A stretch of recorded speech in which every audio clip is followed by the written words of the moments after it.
crew we made. Ready now, turn the page. This is where we all engage. Engage. Let the journey begin. Welcome to Engage with Trekkie and Trekker. And today we have a very special guest, Robbie. Welcome to the show, Robbie. Thanks, everybody. Happy to be here. On this show, we love to explore all the fans behind the fandom of Star Trek. And you were actually recommended to us by a former guest on the show. And so we're super excited to have you here. And we'd love to learn a little bit more about you. So who is Robbie? Well, it's nice to meet you all. Yeah, I'm a 37-year-old tech worker living in Sacramento. I've got a tripod dog. And I love to kayak, and I don't listen to music. I just have Star Trek on in the background all day long. Like, if I lived with anybody other than my dad, like, they would go nuts. Yeah. That's why Yeah, go for it. That's why I don't live with anybody else either, except for I lived with my mom when she got back from Europe for a little while, and Star Trek was playing, and so she got into it. So I appreciate that. I love that. I love that that worked reverse. I feel like so many times it's our parents that got us into it, but I love when somebody has the reverse story. That's very rare. It is, and it's neat. And it does take a special person to be able to deal with our super Star Trek fandoms. It begs the question, and I hope you don't mind me asking, are you neurodivergent at all? Probably somewhere in there. I've never taken a test or done enough like research into things. I just let me be me, and if people can accept it, great. Yeah. Absolutely. I only wondered because I too always have it on repeat. And so I was just curious. That's where I think whenever I'm like, no, I'm probably not, and then I go, I've got some of those characteristics, and definitely the like. I get too distracted by music, but having something that I've heard a lot in terms of like a narrative storyline keeps it like literally through work. I'll be coding and programming, and it's on an iPad right in front of me, and it's the only way I can focus. Nice. It is. It's a great way to focus too, especially when it's like a show that you're familiar with. So it's like a part of your brain is distracted in the right way so that you can focus the rest of your brain on what you need to focus on. Or at least that's the case for me.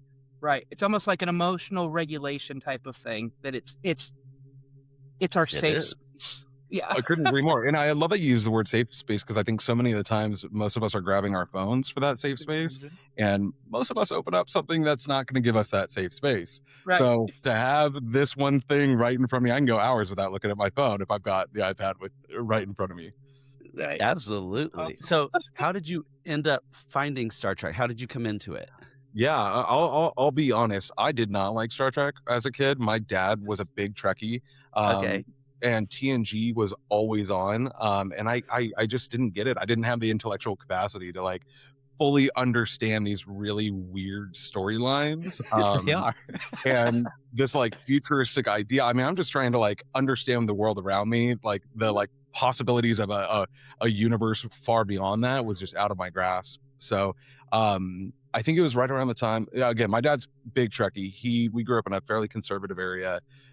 He grew up with some very, very closed-minded people around him. And so Star Trek was his like escape and safe place. It was the first time that he was seeing, I think like a lot of us, seeing certain things on the screen, having certain narratives. So, I mean, he actually got in trouble a lot for watching it because of the fact that there were Asians on the show, and there was a black woman on the show, and then there was the interracial kiss that we all know, right? Like this became this kind of breakout world for him, where he was existing in a sphere of like, I know everything around me is wrong, but I don't know why.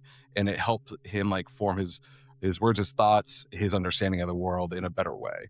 And it was just so cool to like see that growing up, because I was regularly challenged with that. And I hadn't even gotten into Star Trek, but I could go to him, and he had such a capable, articulated way of walking me through really complex things that the people around me and the community we lived in just did not process well. So I count myself very lucky. And then I think First Contact came out, and I was probably 10 or 11. And that was the first time I liked Star Trek. And then I set it down for like 15 years, and then I came back later and I watched Voyager all the way through, and I was like, okay, yeah, sold.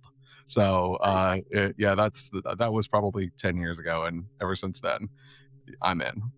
Robbie, Okay, have so you you seen? kind of came, went, Yep. came back. Okay, I like it. I like it. Yeah. It's a journey for sure. Have you seen all Star Trek? Meaning like I all have. the movies, all the series? Oh yeah. Yeah.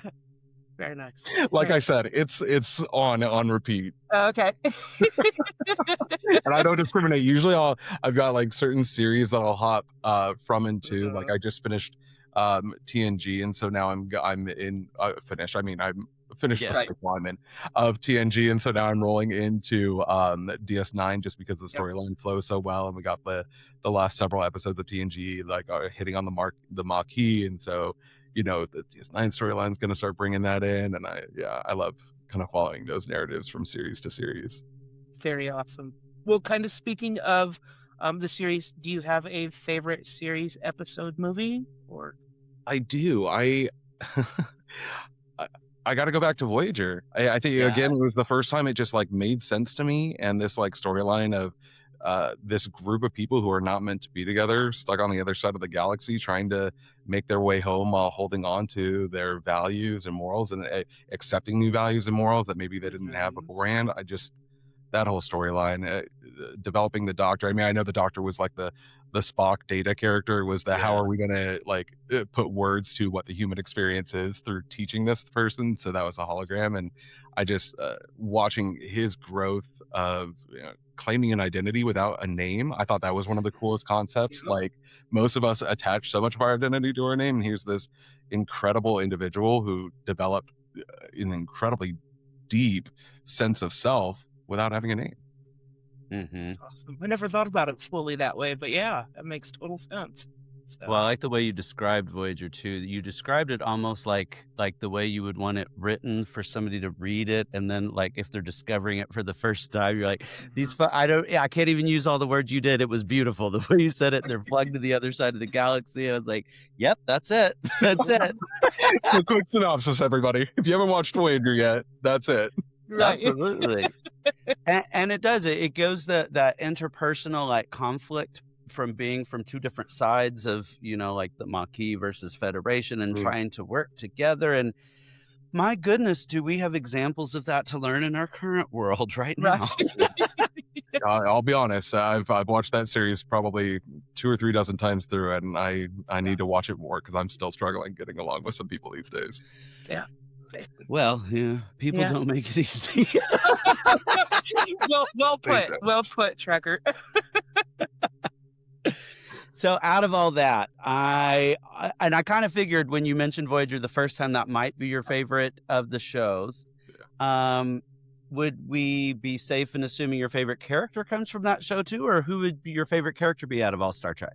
I think like most of us, it's really, really hard to answer the favorite Yeah. character because you're like, Yeah. no, you've got to put it into a context. Are we talking about like who approaches conflict in the best way, who like approaches negotiations in the correct way? Like there's so many avenues. And I get really, I was trying to prepare for this. I knew that was one of your questions, and I was like, what am I going to say? And honestly, I'm just going to do the fallback, the one that's easy to just love, which is Neelix. I mean, Okay. I don't get me wrong, especially in the beginning, you got some like, okay, this guy, but he just ends up being this unending cheerleader who every single time, even the most like strong Federation Maquis character, is losing sense of hope or determination, he is just there with a smile, ready to like give him a little nudge on the arm, and we got this. And he did that for everybody from any random crewman in the mess hall all the way up to Janeway. And so and then watching him and Tuvok's relationship, I'm not gonna lie, I still tear up when I watch Neelix's departure from the show, and Tuvok comes out and he does the little foot. Yeah, you knew the little dance for him. That broke me. Everyone's like, no, Tuvix was. I was like, no, the foot dance move did it. Yeah. That's a good one. That is a good one. For sure. I don't know. I'll have to go back because there's been a couple people who have come on, and I love Voyager. That was like my formative, puberty and on. So definitely near and dear to the heart. But I'm gonna have to go back with a new eyes for Neelix, because the Neelix Kess. I'm with you. I'm with you. So, but I do, as we get older, different characters, different series, I Mhm. think can impact us based on where we are in our points in our lives and stuff. So I'll have to go back with new eyes, so to Yeah. speak, for Neelix, based on what you guys have been saying. So I also really like some of the dynamics that they put into play that we're not supposed to really like, or that we're supposed to wrestle with a little bit in terms of their dynamic with the Kess situation and Tom Paris coming in, and Mhm. like, instantly all of us get the ick. We're like, okay, this possessive individual needs Right. to sit down. Sorry, I was about to drop that. He needs to sit down and calm down. And then you get into the series and you're like, yeah, and he saw something and he was right, and Right. he just communicated it in the worst ways possible. You know, he let the those jealous instincts come out rather than saying, hey, look, I genuinely am seeing something, Mhm. which was there. We all know it was there. Right. It could have been done so well, but I'm glad they allowed us to wrestle with that, because Sure. I've dealt with jealousy in my life. I was gonna say, at some Right. point, don't all of us deal with that at some point, and we have to wrestle with that, and we have to learn Yeah. when to have feelings versus when we have actions, and all Mhm. those things. And Neelix is definitely going through that. So to me, that's yes, it felt a little watching it, but Mhm. no more so than if we were watching ourselves do any Yeah. of those That behaviors. would be You even know? cringier. That would be the worst movie ever. I would not. I would Yeah. get 30 Yes. seconds in and be like, nope, not my show, not what I want to I've watch. had more cringe moments in my life than I can count. So yeah. Right, it would be like season 1 of The Office, like just watching Michael move through any situation. I would balk at every situation I went through. Yes, absolutely. Absolutely. That's funny. Well, Robbie, we're at this point in time, there's been a lot of Star Trek inventions that have, or Star Trek inventions that have been created. What would be your perfect invention? Gosh, that's another one that I knew was one of your questions that Mhm. I'm struggling with. I go back and forth so much on. I think Corey answered it perfectly with the replicator, you know, to answer human, Yes. and then also the transporter, which then takes me to Voyager that had the transporter across like 30,000 light years just by Mhm. stepping on a pad. Like that one really got me excited. Um, Man, that's just such a great question. Honestly, I don't think they did it enough, but like creating space travel that allows the masses to get up there, because I think one of the most touching stories that I grew up with was like listening to the astronauts like talk about their experiences about going to the Mhm. moon, and like having these like self-realizations of like Yes. we've been lied to, the the borders aren't there, like, you know, we've literally got a photo of the earth in which every single human being minus one who has ever lived Mm. is there. I mean, I wish that perspective could be gotten. So some form of space travel, and or just, you know, the ability for people to be able to see that and experience that. I don't think reading another person's experience would do the same as seeing it from that kind of an angle. Mhm. Mhm. That's so I like true. that. Space travel stuff. Yeah. And here I'm just waiting for the pads. Oh wait, we have iPads. I Oh was just wait. about to say in I'm waiting ourselves. for the cell phone. Oh wait, we have that. No. Well, I'm enthusiastic about those moments in Star Trek where your mind just gets blown and you're just like turned around like, whoa. I'm curious what moments like that were evoked in you when watching any of your Star Trek. Yeah, that's a really really good question, and I think I touched on the fact that where I grew up wasn't exactly the Mhm. most progressive, most open minded, and so several of the different shows that dealt with like non-binary situations really helped me kind of break out of that binary context of how I was seeing and experiencing the world. As somebody who does experience, I think, life pretty much on that like heterosexual male, I'm comfortable with what I was born into. Mhm. uh, it was really really difficult to kind of perceive a different experience at that level. I think it's normal for me to say, okay, somebody's gone out and done this and I haven't, but to like actually have that sense of identity to be so different, I think was really really challenging for me. And you know, watching the most masculine of masculine men, Riker, you know, fall in love with a non-binary individual, the experience of Trip Tucker simply interacting with the progenitor. I mean, just these moments that, again, I think Star Trek does a really good way of subtly and sometimes not so subtly helping us like put the narratives outside of our own context so that we can explore them in an easier, less confrontational, safer environment. And I think that's what it did for me. So yeah, those ones really have helped me. You're right. It's almost like a mind sandbox. Like, here's a safe space to explore something. This won't harm Get your your whole shovel, identity. get your pail, Like, just start. yeah, your making it whole happen. world won't come crashing. Just think about it. Yeah, Yes. that's a good way of thinking about it. I like that. I like that a lot. Cool. Well, Robbie, I know we were discussing that we didn't want to any shows or series that you weren't as keen on, or the episodes themselves, because of course there's always going to be episodes, but Yeah. just curious if What do any you of want to them bash are here. today? Yeah. Yeah, no, we're gonna bash. No, but there's some that Anyway, go ahead. No, again, and it's all about how we frame it, right? Yep. Like, Yeah, it is. the ones that don't really hit me well or don't really move me a whole lot. There were a lot of like TNG hologram ones. Oh, the holodeck type. Okay. the holodecks. Like, we're stuck in the holodeck again. Kind of, yeah. Like at some point, you're just kind of like, all right, guys, like, You don't have an unplug? right? We haven't developed enough, like, but I also think like, and I really try, and when I'm watching those, not doing the next, because I've learned that if I can sit through some of the ones that are kind of cringy, or I'm like, oh, there's just too much overacting there. Usually, I can catch the little things that I didn't before, and suddenly start to find things that I like. Like, for example, some of those holodeck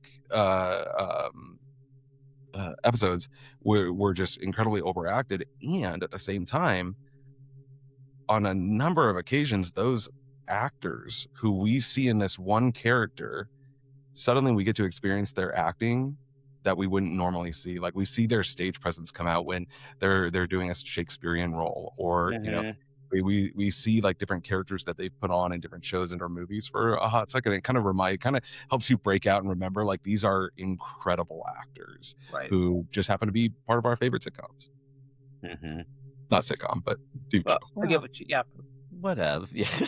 That's right. Speaking of sitcom, if you were to develop your own Star Trek show, what would it be?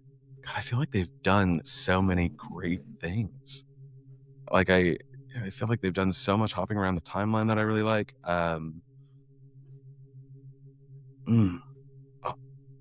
think I would probably enjoy a series that focused on one of the other races in the Enterprise, or the Star Trek universe, and like exploring their own issues of coming to taking on leadership in the universe, finding out who they are as people, how they interact with complex organizations like the United Federation of Planets. Like, I would love to see Romulus from a different angle, from just like, these are the. I mean, I feel like they gave us a little bit of it when Spock went and Picard had to go a little bit, and that gave me a lot of like, ooh, I want to know more about these people. Like, they've got some really cool detail we can get into. So I wouldn't mind seeing some of those explored a little bit further.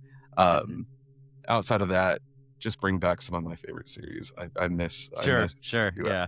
Like the comeback episode, like Picard, where season 3, where we get the TNG reunion finally, and just do it for all the series already. Like, come on. Like, I want my Voyager. I want that to swing back around. I want DS9 characters. I mean, I know we've lost a few and some will come back. But like, there are some storylines still left to be developed. Even like, it would be really cool to have like just a one season series,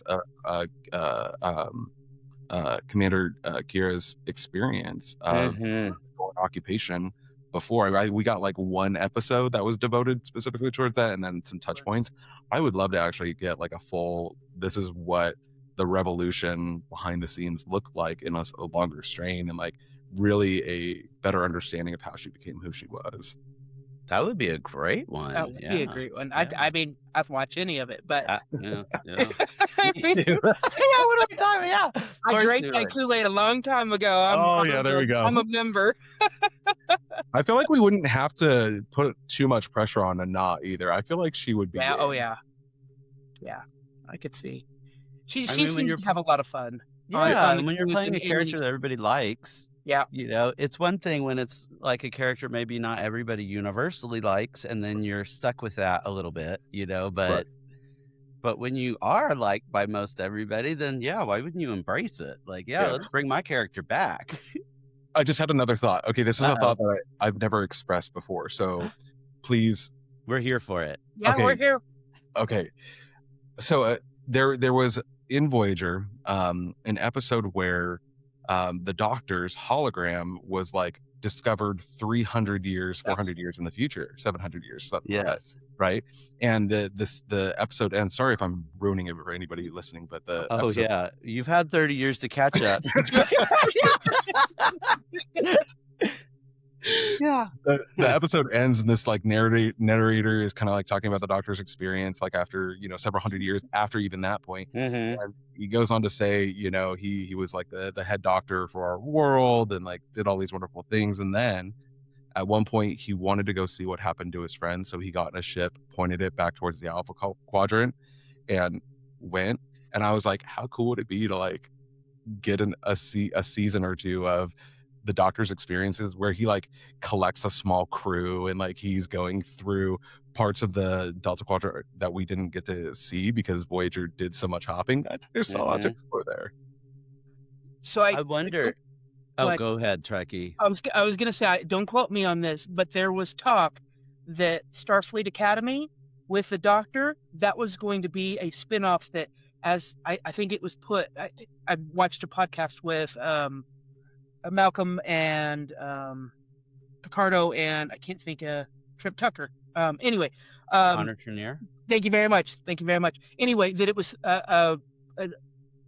30 years in the making. So I'm wondering, Robbie, if that was what we were going to get of his experiences, because remember, he was older at that point of at that point of time. So anyway, I apologize. Like how cool would it be if like that one that's If that could traveling still back happen. from meets with the one that's been there and they get to Yes, sorry, I now mean, yes. it would be. I'm Now- gonna start writing some fan fiction. I'll send you all some links. Right. I'm Was good. he a copy of the original Doctor? Is that his, or was he actually? He was a copy because they Yeah, he was a wasn't copy. provided. It was during like a battle. They ejected something that had like a memory core, which Mhm. included his like backup save Okay. hologram. So technically, then there were two Doctors. One that they just split off, and one kept going with the ship, and one was buried underground for 700 years, and then helped an entire world find peace and health and all the wonderful things that he could do. Well, heck with that, the burn then. I mean, if they're able to play that, because I know that the Doctor was in Starfleet Academy after the burn, but then he's got his counterpart that's still out there trying to mosey on back to the Alpha Quadrant. Right? What happens So- during it? Maybe it's hey, it's been a couple hundred And then he years. gets stuck He's getting somewhere. close, and then boom, he's burned. Yeah. Yeah. That would be intense. That would be awesome. Okay, I could go there with this show for sure. Right. For sure. Because then he's stuck in the Delta Quadrant or somewhere in between again. Right. It'd be cool Without to more. we're just gonna like do this because now my mind's like, and he could like, as he's getting back closer to the Alpha Quadrant, he could start like touching in on those like deep space stations that are no longer in contact with the rest of the part, like we saw when Burnham went, and all of us were like teary-eyed as the flag gets raised, and we're Right. like, okay, like he could be touching all of those stations and being like, And almost forming another Starfleet again to meet up with the original Starlight. Right. That'd be so amazing. Again, I'm I'd here watch for it. I'm here so- for it. thank you for Paramount, if letting you're me watching- just wander with you guys on that one, because that's a fun idea. Absolutely. Oh yeah. Oh yeah. I mean, I think that that's the cool part about kind of geeking out with fans is we could do that, and we're all good with our imaginations, obviously. Like, Oh. Because a bit of us does live on the Voyager and the Enterprise and Discovery and Deep Space Nine and everywhere else. We do. Well, just out of curiosity, if you could live in any series and or any episode of that particular series, which one would you choose? I know this is a new one, Trekker. I just have been Wait, thinking like about you're stuck in one episode? No. Well, not necessarily stuck, but you get to participate in an episode. Okay, so what character are you replacing in what episode? Oh, Kind of like that? You can replace somebody, or you can just be kind of Like I necessarily could on the be periphery. Data's child in that one episode, The child. except for then you die at the end. I was Then you going to say, die. there's Or several you can episodes play we're gonna Sophie go Gomez badly. and dump hot chocolate on, Picard, but then you become, an awesome captain that, no ego on that one. Oh, this is just gonna touch on the fact that I'm a big softie. I would love to go to the Enterprise episode in which Trip Tucker is grown as a clone for his organ. And what's his name? I always forget the second Trip Tucker's Oh my goodness. Sim? Sim. Thank you. Yeah. Mm-hmm. I don't need the whole episode. The last 2 minutes, let me give him a hug. Just want to let me live in that episode to hug that sacrificial, Right. just pure human experience. Mhm. I'll live in that one. I don't want to actually watch him die, but I want to hug him before. Sure. Yeah, Sure. yeah. Yeah, That there's was- some episodes that I try to avoid. I mean, not necessarily try to avoid watching, like I was talking to Because of one the of our other emotion? guests. Well, the emotions, yeah. Yeah. Like if I love The Visitor on Deep Space Nine. I was talking to, like I said, one of our other guests about that. I cry every time. I probably watched it 20 times. But I cry every time that I watch it. So if I'm not in that mood, that mindset, I have to skip it and then come back. But the one with Sim, that gets me every time as well, Robbie. I'm with you. That one touches, and I actually just yesterday watched the one where Troy and her mom are going through the trauma Yep. and discovering that story. That's And that one also, I've got to be in the right headspace. If I'm not okay Mhm. that day, I'm coming That's back. kind of an emotionally intense episode. Like, Yeah, it and really they is. sprinkle those in there. Like you'll be going through and you're like, oh, we've got this high action episode, and then you jump to one, you're like, cool, now we're navigating the complexities of being intergalactic administrations together, and then just out of nowhere, it's a ripping of the heart. And then it's funny because not funny, they'll end some of those episodes in 10 forward, and they'll just be laughing and trying to move on, and you're like, Haha. Yeah. yeah, me too, guys. But the one I really did like how they closed up was, I always forget her name, Ensign. She was the Bajoran who went on Ensign Rowe? Ensign. No, not Ensign Rowe. She So- just The Lower Decks episode, Ensign Oh, Soto, Lower where Decks. she Oh my, gets- or of Enterprise. so it Enterprise. was it was the episode in which the Bajoran Lower who Decks. had been with Wesley Crusher at the Academy, and they crash their friend yeah. died, right? And then Mhm. she joins the Enterprise later, Yeah. and she gets sent on the secret mission. But first, we get all of these really cool stories of the Lower Deck-esque type people, Mhm. and how much they love and care for one another. And it just, we all know she passes away, and there's just this really solemn mood, and Worf being in his own I'm hurting and don't know what to do, gets walked over to her friend's table, and they is basically told, you were her friend too. And Mhm. sometimes I want to have emotions about it right I now. know, Get my right? goosebumps. Goosebumps. it's funny, I regularly contradict myself. I'm like, yeah, they do these really heavy episodes, and then they're all just cheering, and then I'm like, no, they closed out some of those pretty hard. That Well, was and the fact that, she thought that she was a failure based on everything, and Picard literally said, this is why I chose you, because you deserve a second chance. Yeah. So, so you and that can was, die. Yeah, and then you die. Just kidding. I'm sorry.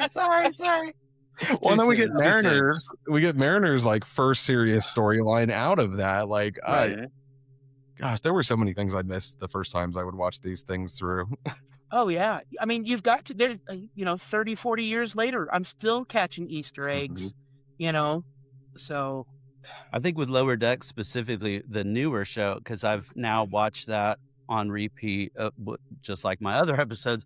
But that one specifically, I'm noticing even more the things I didn't pick up the first time, and I'm like, oh yeah, There's no series out there that does more Easter eggs and or like continuity than, and it's clear it's just like a show made by fans for fans. Like yeah. it touches on every series. Throw these. Can I ask though? Because I have a very specific scene in Lower Decks that like hits me, and like I just go, yes, this is why we're alive. What are your guys's like triumphant or just like favorite moments from Lower Decks? Oh, Robbie. I think Lower Decks is one of my favorite. It's what I fall asleep to every night. So there's so. Trekker, do you have one while I'm thinking? I will say that I really, really, really loved the very last episode because it basically says we are now a part of all of the Star Trek universe and every multiverse of Star Trek. We're connected. So to me, it's like to all the haters out there. We're gonna stitch this into canon and you can't turn away from it. So for me, I love that, and I love the way in which they did the multiverse. So I've loved the original idea of multiverse. For me, came from the TNG episode Parallels, where Worf was slipping between. I was never aware of the multiverse concept, and that was obviously long before the Avengers and everybody else has done it in movies recently. But to me, that ignited something in my head that I just loved. And so for me to see that kind of come back full circle, and then Lower Decks explores it and then says, we're even going to have this Starbase 80 patrol, just kind of like a Deep Space Nine, like in front of it. And I was like, I'm here for it. I'm here for it. That's such a So good I one. love that one. Yeah. I'm going back and forth. I'm fighting between first season, episode 9, Crisis Point, when Mariner is fighting herself, so to speak. And she has that epiphany that she doesn't hate Star Trek, she doesn't hate the ship, all of that. And the episode Starbase 80, because they've been threatened for 5 seasons with having to go to Starbase 80. And yes, it's, a little older, not as high tech, and, which works out towards the end. But, they're just folks, again, maybe it's the second chance. Maybe I'm at the point of my life as the second chance type of thing. So, Robbie, what's yours? Yeah. I really like how you just phrased Starbase 80. I'm going to go back and rewatch that one later today with that lens. For me, and this is very much because I'm a Californian and because I'm struggling with a lot of the world right now, with other communities of our country where I thought we had each other's backs. I'm really struggling to kind of find that like core unity outside of Star Trek. And so Star Trek kind of helped me come back and kind of close my circle a little bit, but still like have a tight bond. No, I'm not negatively talking on Texas, but when the Texas class AI ships, I had a feeling you were going there. Doritos, once I say California, you're like, you're gonna get touched. And so with their, on brink of destruction, and there's this one Texas class ship left, and all of the California class ships come in, and Boimler's reading off. As a Californian, like everyone knows, everyone outside of the state knows of LA and San Francisco, kind of Sacramento and San Diego, but like our small cities, our small towns of brown people and white people and mixes and farm worker communities, like their names got mentioned, and they didn't just get mentioned, they got mentioned as heroes who got to come in and like as a collective group save the day. I have a friend who watched a couple episodes of Lower Decks and it didn't hit for her, and I was like, can you just watch this one, because I think this one will help you have a connection to it. It did. So that's my favorite one out of Lower Decks. I like that. That's cool. Here's one we didn't prepare you with beforehand too. If you were going to introduce Star Trek to somebody who's never seen a single Star Trek anything, where would you start? Movie, show, and which? Wrath of Khan. Oh, okay. Yeah. And that's really out of character for me, because the TOS ones are not always my favorites, but I feel like, I think that's because I wouldn't want to start them too late into everything, because there would just be so much. There's Yeah. already so many references back to other things that you have to like stop and pause and have those like Lord of the Rings. Oh, when he kicked the helmet, that was real. Like there's too many of those. Yeah. So True. I think like Wrath of Khan is like the farthest back I could go without it going into the like cringy like 60s acting that I can struggle with a little bit. And like has several really deep themes that get touched on and kind of set the rest of the universe up really well. I don't know. In frame, do I have my ships in frame? Yes. Okay. Mhm. So most of them are like the core ships, but I have one. Oh wait, your flag is in frame for me right now, but So I've got. Nice. Yes. I've got cases Oh, full. that's cool. All the models built. Wow. Sorry, the details aren't shown. For those that are only listening to audio, we just saw a very cool display of ships all behind Robbie. And one of my favorite is the USS Reliant. It's one of the random ones that I've got. Most of the ships are like core storyline, series ships, but I had to throw the Reliant in there. That was a little. It's a good ship. Yeah. Absolutely. And I love the Phoenix. That's awesome. Oh, thank you. I couldn't find a model of the Phoenix, so I had to buy one of those Playmates ones. I was wondering if you did something with That's those. what. Okay. Oh my gosh, it came in really poor. Like it's like pure white, and they got like a sticker of a Phoenix stuck on it. Yeah, I spent a whole day repainting that. Repainting? That's awesome. That's really cool. Thanks for letting me show off the collection too. Oh, absolutely. Yeah. Like I said, we've got, and I know Trekker has some stuff. I've got some stuff. things, yeah. So, absolutely, that's cool. So you wouldn't start somebody with like the search for Spock? No, because I feel I'm just like kidding, because that movie is so slow to me. I was like, okay, I gotta like, how do I answer this without? Yeah, and it's crazy because 2 was such a great movie, and then 3 came on. It was like, huh. Mm-hmm. Huh. It was interesting. There was all interesting stuff, but maybe if it had been like a 30-minute movie instead of an hour and a half. And then you get Voyager. I mean, those 3 like back-to-back movies just went in so many different ways, which I think is incredible that they pulled the writing off. But man, yeah, you get thrown around a little bit trying to like figure out what this series is if you're just starting too much with those early ones. Yeah. If I was starting somebody off with like the movies, I'd probably start them on 4, because to me that's where that humor starts really coming in, and I love, and I guess every cast has done it now, where you go back in time to like current time. Well, yeah, because even Picard did it in Picard, right? Season 2, pretty much, yeah. Yeah, they Deep were. Space Nine didn't really go to the current time we were filming like that movie did, and Voyager did when Voyager went back into the 90s. The Roswell, the Ferengis were supposed to be. Yes. Well, kind of. But not really our time zone. It was. Well, right. That was back in the 40s. So Sure. Close. But I like those episodes because it gives that contrast between our world and current world, and I also love those because like you get to you're watching these characters like Janeway in her command suit for several seasons, and then they flash to like her walking on Venice Beach and she's in like a power suit from the 90s. You're like, yeah. Oh, this is a real strong reminder of when this was filmed. Right. Correct.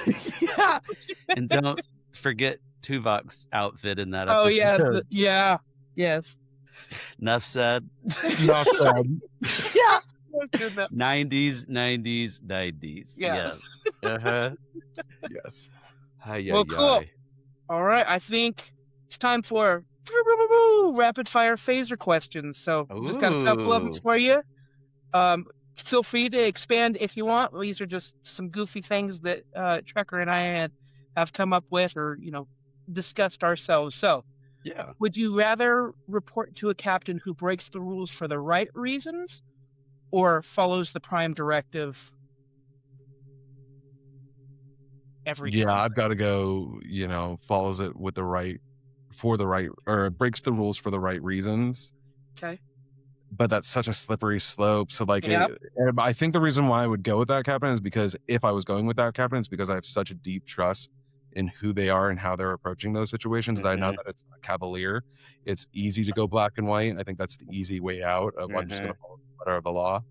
I think somebody who's willing to wrestle with it. But again, Voyager gave us the comparison, right? You had Janeway who was following it to the core, and then you had Ransom who was breaking it. So I'm like, yeah, I would have gone with a Ransom-esque character, but with Janeway Morales, like, Right. But Janeway broke the timeline. You're right. Multiple times, actually. So, yeah. Big. And I'm Just here for let your it. ship get blown up, Janeway. Just do it for the future. Yeah, do it for the future. Yeah, that should be a shirt. I like it. What else Would you we rather got? serve on a Klingon bird of prey or a Romulan warbird? Ooh, Klingon bird of prey. Are you kidding me? Okay. Yeah, the wine and the wrestling and some of the more adult behavior that is clearly happening amongst all the Okay. ranks. Oh yeah. All right. Oh yeah. Communications officer, Uhura or Hoshi Sato? Yeah. Oh man. This one I It's not wrestle with a fair. lot. It's not fair because they gave Hoshi more of a story development, so I'm more connected with her. But I feel like if they had given Uhura like a deeper, like better storyline, I'm gonna go with Uhura. She's Okay. She's getting it in Strange New Worlds. I was just right. about to say, like, You're right. I was hesitant whenever they bring in new people to fill old roles, but she's filled it real. In fact, everybody on Strange New Worlds really has. I know that's an aside from your pew pew pew, but like she really is. Like I'm loving it. I'm really glad you pulled it back to Strange New Worlds because I definitely had. You were Nicole thinking on my TOS, mind. and we didn't so- get very much of her storyline there. Yeah, and we so that's started why I to was like, more in I the can Kelvin separate these universe out. too, but. If we're including Strange New Worlds, which we should, then I would definitely have to go Uhura for sure. cool. Would you rather be a human raised by Vulcan or Klingons? Yeah. Ooh.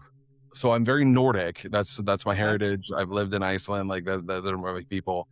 I'd have to So go. Andorian? No, I'm just kidding. Sorry. That was good.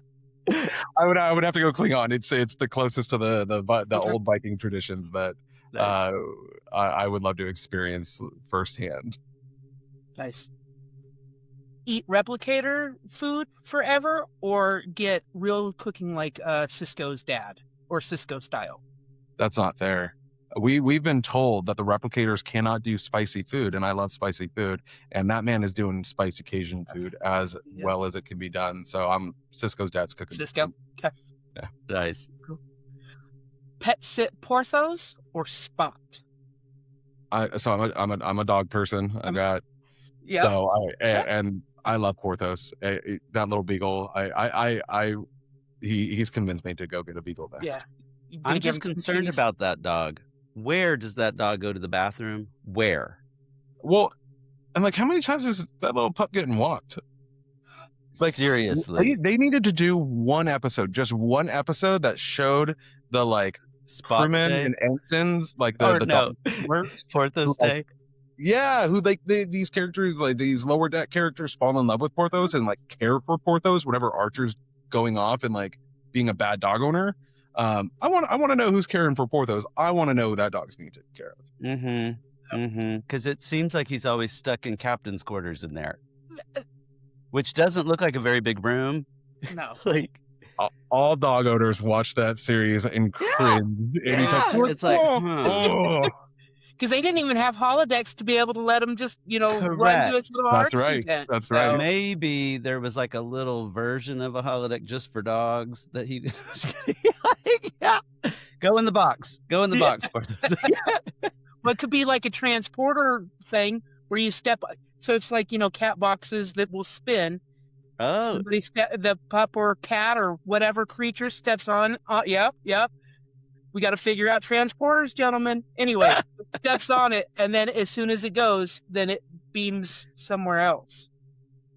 I think both of those ideas. I think the holodeck is probably the most logical one that they can put into place. But I think let the dog transport to whatever field they want to run into, whatever tree they want to sniff. Yeah, that one would be cool. Yep. It's like being on the cruise again. This is fantastic. Exactly. Mhm. Hours and hours This just is how many of us end up, awake until and that's 3 a.m. in the exactly morning, right. just having those Yeah, having these wild very conversations. important conversations. Life and death here. Life and death. Robbie, would you rather live on post-scarcity Earth or a frontier colony? Post scarcity Earth. I'm sorry, I like my comforts. Yeah. Okay. I wouldn't mind like roughing it for a couple episodes, but no, I'm not made of that kind of grit. Yeah. I'm not a terraformer or any of that No. stuff. Like what was it, the crystalline entity where, they were getting stuff set up and they were talking about that it takes a certain type of person to be able to do it. Yeah. No, the colonies are always being destroyed, kidnapped, disappearing without a trace. Like, I'm good. Put me at the core of human civilization with as many phasers and torpedoes pointed outward at the enemies that would be coming my way, and give me the replicators and the holodecks. I want Nice. those comforts. So you're a little bit of a peace through force person. Yeah. All those phasers, because we know what's out there. There are crystalline entities and you name it, Borg and everybody else that. Well, go ahead. I was gonna say, as the peace lover as I am, I do really, really connect with this constant struggle that the Federation has of wanting to be the explorers, the peacemakers, providing the needs for the galaxy when and where they can, and the recognition that even if you go out with the best intentions, you're still going to end up with people who are going to try and punch you in the face, and you got to be ready for it. Mm-hmm. Well, even in Star Trek, it's always like the admiral that's like gone bad. And it's like, why is it that like they're good up to captain, and then you get one level above that, and your whole because world they see the files that nobody else gets to see. Right. Yeah. That's a good question. I mean, and they when Amigo made a statement on lower decks, it's so hard after you make admiral, and so that's why he created Texas class. But that would be interesting to explore as well, because there's been some admirals that have done some uncouth things. So I mean, captains as well, mind you. But we need a series that's just the admiral's table, and like it's literally all of these different admirals, because we also don't like get a great, I think, understanding of like what each admiral's role is in the different aspects of Starfleet, because we know that they're all like, some of them are handling ships in certain sectors, some of them are handling certain negotiations across certain nation worlds, some of them are handling logistics.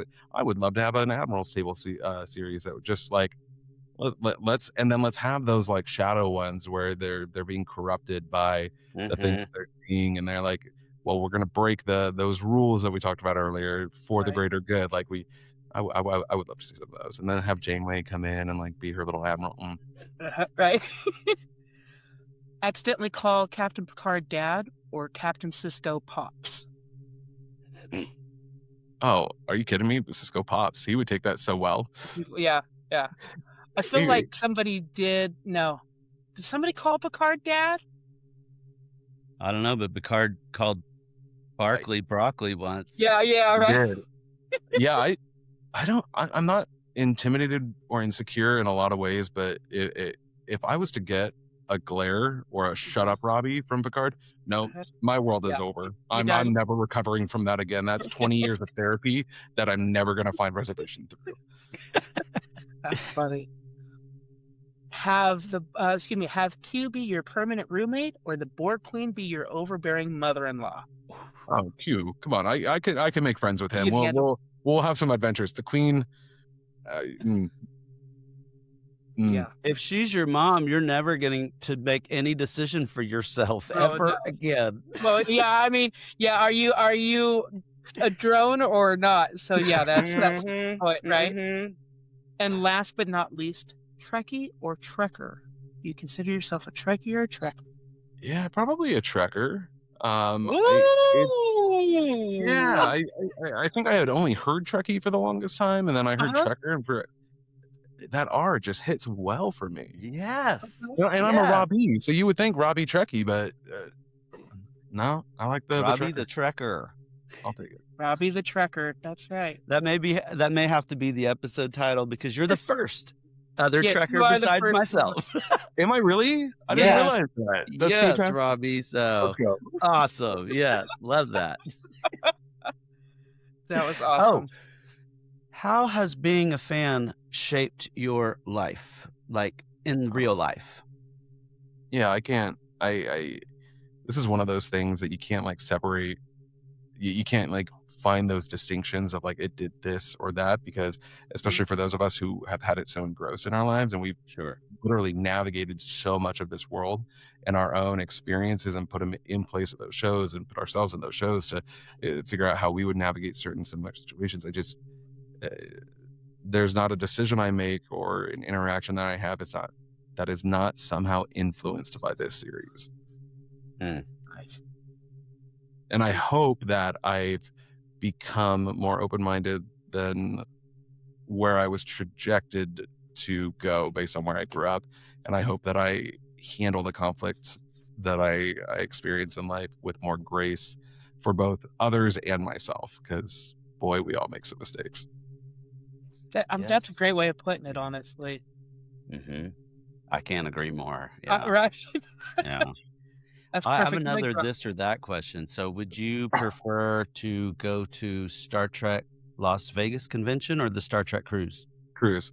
100. I'd stop going to Vegas. I said I was not going to speak ill of anything.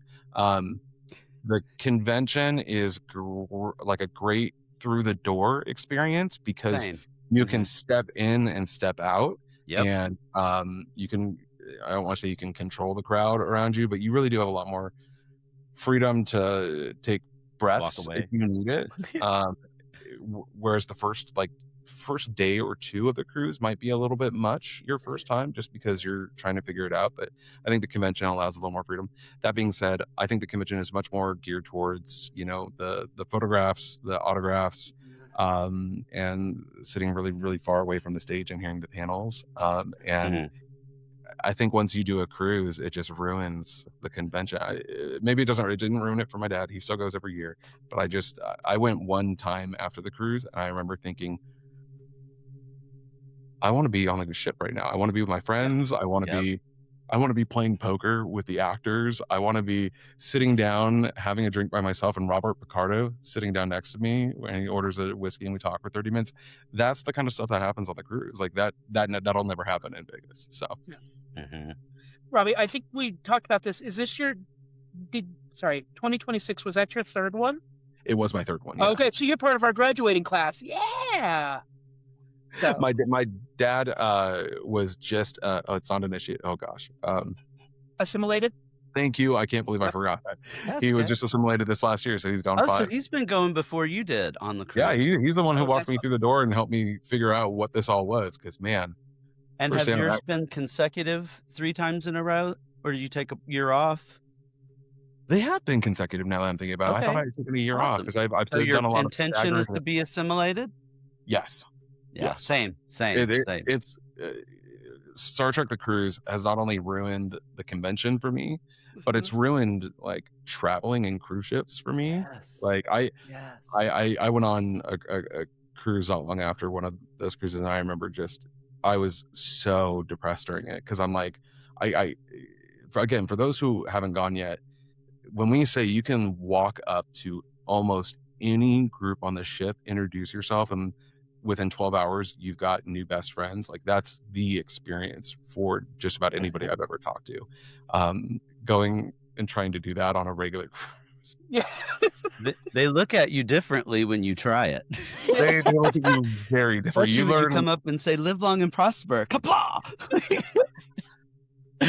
Even when you're trying to pretend to be normal, they're in their boxes. The people are not in their own boxes on the cruise, and I think it's just so cool to see everyone take off their cool jackets and live their best lives together for that week. Yeah, it just doesn't land the same way when you sit down to a stranger on a regular one. You're like, "So, what was your favorite Star Trek episode?" It is so much harder to find relatable conversations out in the world if you don't have a Trekkie next to you. There's so many, I don't know, you guys probably hit this all the time too. You'll be talking to a non-Trekkie or Trekker, and you'll want to reference a show, and you'll start, and you're like, "Oh, remember that episode?" Nope, that's right. Yeah, And that's it's like, do I describe the whole episode so you get the reference, or or do I just let this moment pass and just feel that moment was wasted because If I I've didn't had- get to do it? If I've had 2 drinks, I'm definitely taking on the. I'm going to Let explain. me start. It starts back at the Wrath of Khan. And that's how we get to Starfleet Academy. Yeah, exactly. Oh, too funny. Exactly. Well, is there anything else you'd like to share about like what Star Trek means to you before we kind of wrap up today? No, this community means a lot to me. I didn't realize how much this community meant to me. I honestly, again, my dad got me into it. My dad and I are very close. We did conventions together. He brought me on the cruise, and I for the longest time was saying I'm doing these things for my relationship with him. Like I like these things, but they're not, where my heart is. And I think this last year's cruise was really, really special, and then it like broke a certain sealed cross some sort of threshold for me in which the people I met every single day just absolutely blew me away. And I've kept in touch with many of them. I'm going to start flying across the country to see a couple others because I can't wait for next year to see these beautiful, wonderful faces. So I'm so glad you have this very intentional, not just like Trek fandom podcast, but very much like cruise, because not everybody gets it. Unless you've been on it, it's really, really hard to know. And so when you're looking across the screen of somebody who knows, and you could kind of do that 2 a.m. pizza slice, like people know, they nod, it's a thing. So yeah, thank you for having this time and allowing me to be on it. That's our own Darmok language, like pizza on the 4th deck or 5th deck. I'm sorry, pizza on 5. Pizza on 5, Yeah. especially at 2 a.m. when everything else is closed. Yep, exactly. Mm-hmm. Well, Robbie, Excellent. it has truly been a pleasure to have you. We will, be looking at inviting folks back for, bigger conversations with more people as well. And We're on the fence about you.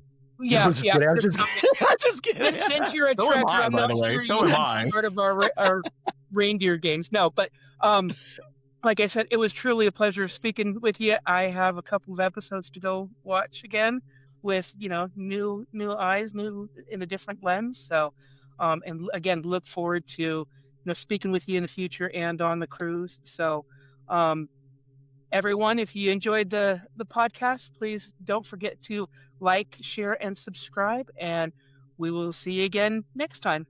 Live long Live and long prosper. all. Engage.